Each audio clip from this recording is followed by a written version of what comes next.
Hi! Kamusta kamo tanan? Ang ngalan ko si Adrian. Bag-o lang ko nagbalik halin sa akon malawig nga bakasyon. Kag mastoryahanay naman kita parte sa pahamot.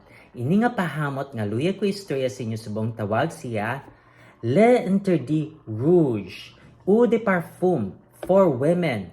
Iya ni siya ni Givenchy. Na, Eau de Parfum ni siya bot hambalon isa ka braso kalayo bago ka masimutan.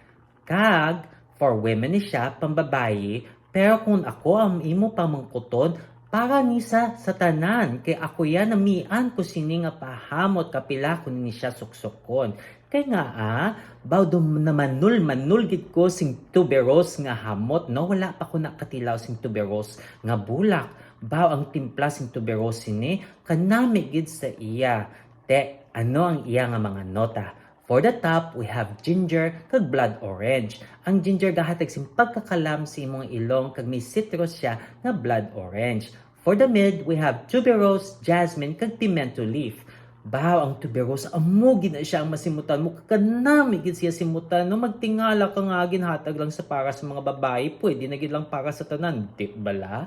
Kag for the base, we have sandalwood, patchouli kag vetiver. Hindi mo magigid masimutan ang mga base nga mga nota. Ang masimutan mo gidya permi ang tuberose. Amo na siya ang gahatag sing iya nga pagkanami nga hamot, no?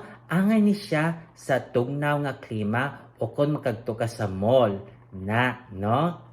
Air conditionan nami ni siya.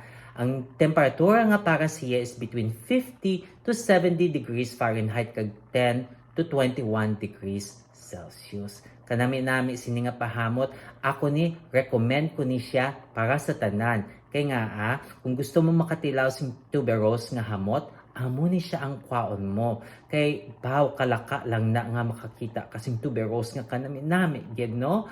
Na te, kung namian ka mo sini nga pahamot, pabalaan nyo lang ko. Kag kumiban pa ka mga pahamot nga luyag istorya sa akon, ibilin lang sa comment section. Sa daso naman, bye-bye!